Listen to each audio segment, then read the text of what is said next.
Things are happening and we have to start, first of all, with the here we go. Because Aston Villa have their new left back, the agreement with Atletico Madrid has been closed tonight.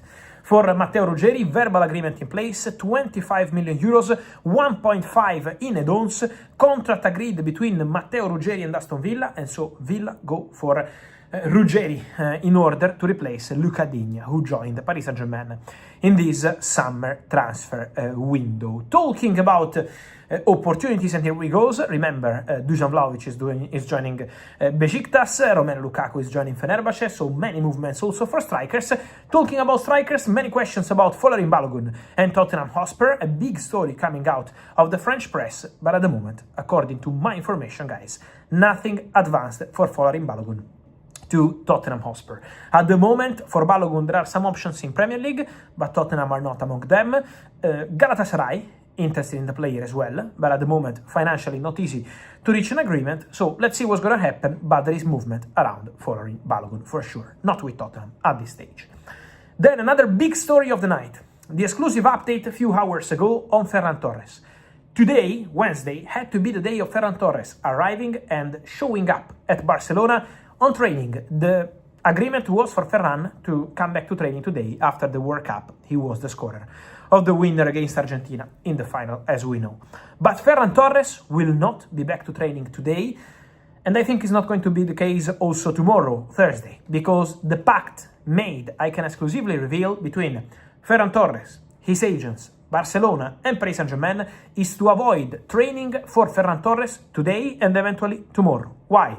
Because the agreement between Paris Saint-Germain and Barcelona for Ferran Torres is almost done. It's really at the final stages, the here we go is coming soon. It's a deal worth around 50-55 million euros, as told you a few days ago, so Ferran Torres to Paris Saint-Germain is imminent. Just Paris Saint-Germain are busy today with the Super Cup, and obviously to close a deal while you have to play to win a trophy doesn't make any sense. You can close the deal the following day. There is no rush. And so Barcelona and PSG, as I always told you, have good relationship, and so this is the direction for Ferran Torres to Paris Saint-Germain. Absolutely, this is the way, and the player not training shows that the deal is almost there. Many questions tonight, guys, on Lautaro Martinez, with maximum respect with all those sharing these informations. At the moment, all sources involved in this story are not mentioning this as a serious or concrete possibility. The appreciation from Barca for Lautaro Martinez is an historical appreciation. It was already years ago, you remember, during COVID in 2020 and many other times, Barcelona always appreciated Lautaro Martinez, but that's it. At the moment, Inter count on Lautaro for the new season. Lautaro is Inter captain. At this stage, for Barcelona, also from Barca sources, at the moment there is nothing really strong or concrete into this. Should anything change for Lautaro or for any other striker, I will keep you posted here on the channel as always. I want to tell you something more, guys, on one of the stories of the day, Enzo Fernandez and Manchester City. Important update on Enzo Fernandez. I told you some points of the story in the last video. Man City are interested, Man City are talking with the agents of the player, Enzo Maresca wants Enzo Fernandez, so for sure there is an exchange, there are talks, there are conversations. But I also told you, Chelsea will be more than happy to keep Enzo Fernandez at the club. Chelsea are not desperate to sell Enzo Fernandez at all. And Chelsea believe that he could do very well with Xabi Alonso. So Chelsea believe that there is a chance he stays at the club. Why this? Because the message coming very strong from Chelsea to the players' camp is the following. Chelsea will not bring this Enzo Fernandez story late in the window. So forget about the deadline day move, forget about the final days, the final hours, crazy business. At least this is Chelsea's position. Chelsea want a quick resolution in or out in few days. I would say by the end of this week. This is the intention at Chelsea to resolve the situation of Enzo Fernandez. And also, Chelsea believe that the price was already indicated months ago to the player side. Whoever wants to buy Enzo Fernandez has to arrive with 120 millions. 120 millions with payment terms already fixed. So these are Chelsea conditions. Now, for Man City, it's basically, for Chelsea, they believe it's going to be something like take it or leave it in few days, because Chelsea don't want to negotiate close to the end of the window. So now it's on Manchester City to make a decision. We will see whether it's going to change the situation, but this is the status for the Enzo Fernandez story. And also, don't forget how tense was the situation between Chelsea and Manchester City for the Enzo Maresca appointment, and this is also having an impact, for example, not only on the Enzo story, but also on the Pedro Neto story. Manchester City have an interest in Pedro Neto. Manchester City spoke with the agents of Pedro Neto more than once, so there has been a conversation. Pedro Neto is on Man City list to replace Savinho, who is a target for Tottenham, but at the moment, the gap in valuation is a big gap also for Pedro Neto. I would say it's a similar situation because Chelsea are also happy with Pedro Neto. Chelsea are not desperate to sell Pedro, and so at the moment there is difficulties to advance on this deal because of the gap and because of what happened with the Maresca appointment. Then guys, questions today also on Jules Kounde and Arsenal. At the moment guys, nothing advanced. For sure Arsenal, what I can add to the story is that Arsenal keep looking for a centre-back. Arsenal are working behind the scenes on a new centre-back. Tottenham are not selling Romero to Arsenal, I told you, this is why Romero is close to Atletico Madrid. Arsenal are still looking for a centre-back on the market. Kounde, in personal opinion, would be a smart solution because he can be a right back, he can be a centre-back, so would be a good solution for Arsenal, who probably need to cover both positions in terms of players, but we will see how many they will add, maybe it's going to be just one. But at the moment, from both sides, they are not confirming any advanced negotiations for Jules Kounde to Arsenal. Should anything change, I will let you know. As always, we are here every single day, but at the moment, this is the feeling on this story.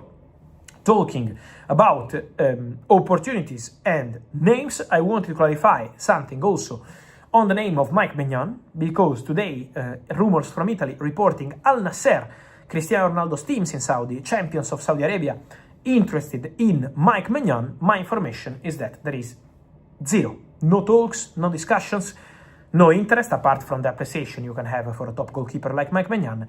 There are no active talks for Maignan to join Al Nassr. Al Nassr are currently happy with their goalkeepers, and they are denying any interest in Mike Maignan. On these guys and much more, I will keep you posted. Get ready, because it's going to be a crazy midweek, so I'm sure it's going to be plenty of news, plenty of stories. Pep Chavarria also signed his contract at Chelsea. Don't forget on this one, another deal completed. So guys, on this and much more, I will keep you posted. Remember to like this video, turn on the notification bell, subscribe to the channel as every single day because the market is moving, and remember to let me know your opinion here in the comments on all these stories, from Balogun to Ruggeri, Enzo Fernandez, Pedro Neto, Ferran Torres, Lautaro Martinez, Mike Maignan, Jules Kounde, the centre-back for Arsenal. Plenty of stories. I will see you soon. Let's start with Miles Lewis-Skelly and his future. As I say, 3 weeks to go in this window. So is the 19-year-old about to leave Arsenal? Mark? Possibly so. This is quite an extraordinary story in one respect, because he's been with the Gunners since he was 8 years old. And you look at some of the performances over the last couple of years, and he will be seen as someone that would potentially be in that Arsenal first team for, the next 10 years. He could be one of those, players, the Kieran Gibbs, the Jack Wilshers, the people that have come through the academy, they have that connection to the fan base, and then they get into the first team. Right now, what do we know? We know that there's interest in the 19-year-old from Chelsea. Chelsea have made an inquiry to Arsenal about Miles Lewis-Skelly. There's been a long-term interest in the player from the Blues. And this comes off the back of Arsenal signing Bruno Guimaraes. And they're saying to Arsenal, well, what's happening with Miles? Because we're interested. Is he going to get game time? Is he going to play? Is he going to feature? One of the key things about Miles Lewis-Skelly is he can play in multiple positions. Not only can he play as a fullback, as you've seen from the Champions League final, he can play in midfield. He does really offer that versatility, which so many managers want these days, because if you've got injuries or problems, having someone in your squad who you know can play in multiple positions and do it well is a massive plus. We know that Arsenal are not keen on any potential sale, but Mikel Arteta has a strong, in-depth squad with options all over the place, and competition to get into that starting 11 is fierce. So therefore, is Miles Lewis-Skelly going to get the game time that perhaps he would like, and perhaps Mikel Arteta feels he deserves? We also know that Manchester United are lurking in the background as well. They've had an interest in the player for some time. However, they have to be a little bit more careful. Do they want to go and put all their eggs in one basket for a left-back? Do they want to go and get Miles Lewis-Skelly and someone that can play in the middle of the park? Is he the right profile of player for them?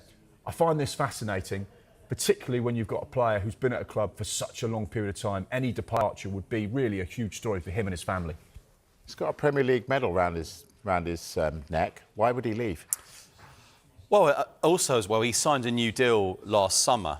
But as Mark alluded to, maybe regular playing time might be an issue. But then I might look at it and think, you know what makes me feel that Arsenal could have another really strong season is that strength and depth they've got. What we've done over the last weeks or so, we looked at Liverpool's squad, Manchester United's squad, and being light in some areas. I don't see Arsenal particularly light, maybe on the left forward side and an out-and-out striker. And then, to be honest with you, then you are absolutely perfect, in my opinion. It might come down to him personally, you know. Is he going to be playing regularly? Probably not. Left back, no. Centre midfield, no. Bruno's come in, who's going to be, him alongside Declan Rice, potentially formidable. But he did start the Champions League final. I was going to say, the big games come the end of the season. They relied on him, and he did the job. And he's got a bit about him. And I think that's why Thomas Tuchel liked him. And he was in a few England squads. He's young. He's got a bit of feistiness. So this one intrigues me. But I bring it up again, we do often, the pure profit situation. Yeah, and that's massively important these days. You know, how many times do we sit here on a transfer show and talk about accountancy, about PSR, about SCR, about FFP, about those sides in Europe that need to make sure they balance the rules with regards to UEFA, which is 70% of your squad cost ratio. In the Premier League this season, it's going to be 85%. And when you could potentially sell a player that gives you 100% pure profit because he's come through your academy, that certainly helps. And unfortunately, as we know these days, so much of football is governed by financial decisions. And Arsenal will be saying, well, we don't want to lose this lad because he's been with us for a long time. But actually, financially, it works for us. So it'd be interesting to see how this one plays out. Do we think they actually can afford to lose him? Is he a player that they can go, actually, if you go, it's not going to make that big a deal? I do think they're the strongest squad at the moment by quite a distance, I have to say that. But if they get a mounting number of injuries next season, they've got the Champions League and the League, which is every week and every midweek. You've got the League Cup, then you've got the FA Cup from January. But again, I'll say it again, Mike, they look the strongest to me by quite a distance before we go into the new season. These two clubs do tend to do business, Arsenal and Chelsea, don't they? They do. So this is a possibility.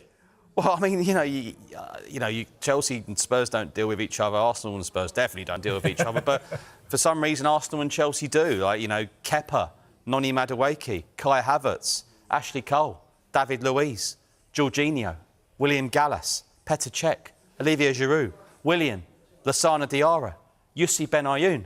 Yeah, that's doing business. You're right. Yeah. Any more? So, and because of the way the financial situations are and the rules, I don't think you'll get any more certain clubs saying, we won't do business with you. Because if it suits them, they'll do it. But in terms of Chelsea and Arsenal, there never really seems to have been an issue. Well, the gentleman just mentioned that Manchester United have had a long-standing interest in Lewis Skelly. So let's cross live now to Dan Khan, who is with United. Dan, United need a left-back and a centre midfielder, so Miles Lewis Skelly fits the bill. Yeah, he does, Mike. And look, we reported Manchester United's interest in Miles Lewis Skelly in the end of March, I should say, and he was very much on that list for potential left-backs going into the summer. However, I think the importance he had at Arsenal come the end of the season, starting that Champions League final, talking about how he had essentially trained for 6 months to be a midfielder, I think that just seemed a bit improbable. Also, when you consider the price tag and valuation, you would imagine Miles Lewis Skelly would be around for Manchester United. We have seen them priced out of certain moves, especially in that midfield area, like Mateus Fernandes, Elliot Anderson, another example of that. For me right now, Mike, in my opinion, this would be very unlikely for Manchester United to pursue. I would also imagine, I think we've talked about Lewis Hall quite a lot on these shows, I would imagine, although it seems very unrealistic, he would probably be their number one target. Whether they pursue him this summer or potentially next summer, I think we'll wait and find out. But I think for now, feels very much like Miles Lewis Skelly seems unlikely, although he's very much someone those at Manchester United admire and are aware of. Now, we know Marcus Rashford has joined up with the squad. What's the latest on his future? Yeah, look, I just spent an hour or two just around the Manchester United camp, Mike, and I have to say it's very positive. And you could argue, could that have been disrupted with the story of Marcus Rashford returning to Manchester United, having not featured for the club for over 18 months, having 2 loan spells away. But look, he's been welcomed back into this squad, into this atmosphere with open arms. It's very interesting. Someone like Yuri Tillmans has joined the club, who he spent 6 months with at Aston Villa. So very interesting to hear his thoughts maybe on his former teammate and now new teammate at Manchester United. Michael Carrick is another factor here, Mike. He is a manager and coach who knows Marcus Rashford incredibly well, not just as a former teammate, but as a coach on 2 different coaching staffs at the club as well. So his future right now, Mike, for Marcus Rashford, it is very much at Manchester United. I don't think at this stage, though, we can rule out an exit just yet. I would imagine maybe in that last week of the transfer window, there will be some clubs who will look at someone like Marcus Rashford, who could be incredibly useful and upgrade their left wing position.